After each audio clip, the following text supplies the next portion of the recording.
And the irony that I'm drinking water out of a Guinness cup in this video is not lost on me. It's the details, people. It's the details. Hi guys, welcome back to my channels. Today we're going to talk about something kind of personal for me.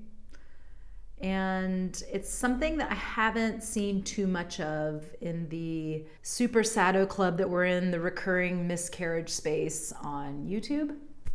And I think it's super important because it's affected me, and I've talked to some other people that it's affected, and maybe there's somebody out there watching this that it can hopefully help. So today we're talking about numbing.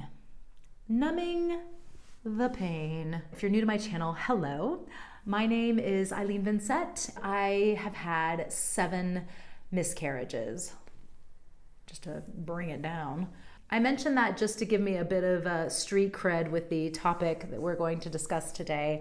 I've had a bit of emotional trauma, I guess you would say. It's funny, I've just kind of rolled with it and like, right, this is what's going on. But then when I take a step back and look at it, I'm like, no, this is like some heavy shit. This is some difficult stuff that we've been through. So today's topic has affected me very personally, and I didn't realize it until recently. I listened to a podcast called Armchair Expert. He's an armchair expert. He's an armchair expert.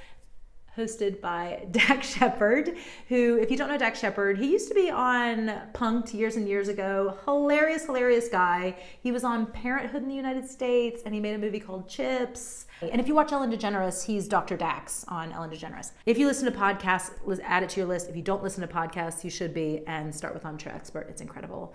It's basically, he sits and has conversations with friends of his and experts, and they don't focus on all the amazing great stuff they've done. I mean, they talk about it, but they talk about like real life challenges and real life times when they've fallen and their anxieties. So I was listening to that a few weeks ago, and he had on a guest named Brene Brown. Now, a lot of you will know who Brene Brown is. I am a year late to the party, and I think that's because I live in Europe.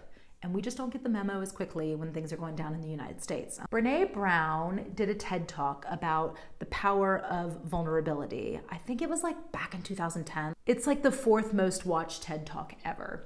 She's on Armchair Expert with Dax Shepard, and they start talking about alcohol and how alcohol can be used as a tool to numb. And in some cases, it's innocent. It's parenting. Your kid goes to bed and you're like, oh my God, that was tough. I'm gonna have a glass of wine, which is like totally cool, totally innocent. But I'm listening to it, and they're talking and I'm thinking about like, yeah, I've been drinking some wine lately, and I'll get into that in a minute. Brene Brown said something that hit me like a ton of bricks. When you drink to numb, you are numbing the bad, but you cannot selectively numb. So by numbing, you're also numbing the good things that are happening in your life. Y'all, almost like I had to stop it and rewind it and listen to it like 5 times because I needed to really let it sink in. It hit me so hard. And then I flashed back to the last maybe 6 months of what's been going on over here. So I think after I had they all run together now, which is absolutely disgusting and what a nightmare this is, my 4th miscarriage, which I think was in January. I'll link that video. It was winter. We went sledging that day with Patrick. And I think in the video, I even say, I'm angry. I am really angry that this keeps happening to me. And it's weird even saying it now. It's like an aha moment because that might be what triggered this new way of dealing with it that I adopted, which was to numb. So I started, every night I'd have like a glass of wine when Andy got home, which would be around like 6:30. And then a glass of wine turned into like 2 glasses of wine. And then it turned into like 3 glasses of wine.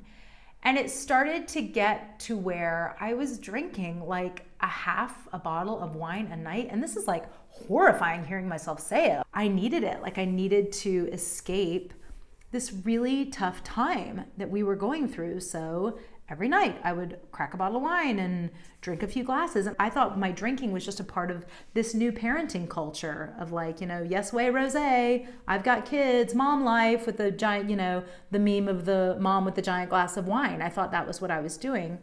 But it was getting to a point like probably about 2 months ago that I was thinking, I'd wake up the next morning. I wouldn't have a hangover, which is really scary. I would wake up the next morning and I would go, okay, I'm not going to drink tonight, because I just wasn't happy with myself the next day. When Patrick's awake, all my energy was on Patrick and like, let's have fun with Patrick and let's do stuff. I didn't have to think about how sad I was with what we were going through with all these miscarriages. But when Patrick went to bed, I was like, I need to drink so I can like be happy and have conversations and not be in this really super sad place. Not consciously thinking all of that at the time, but now in hindsight, I realize that's what I was doing.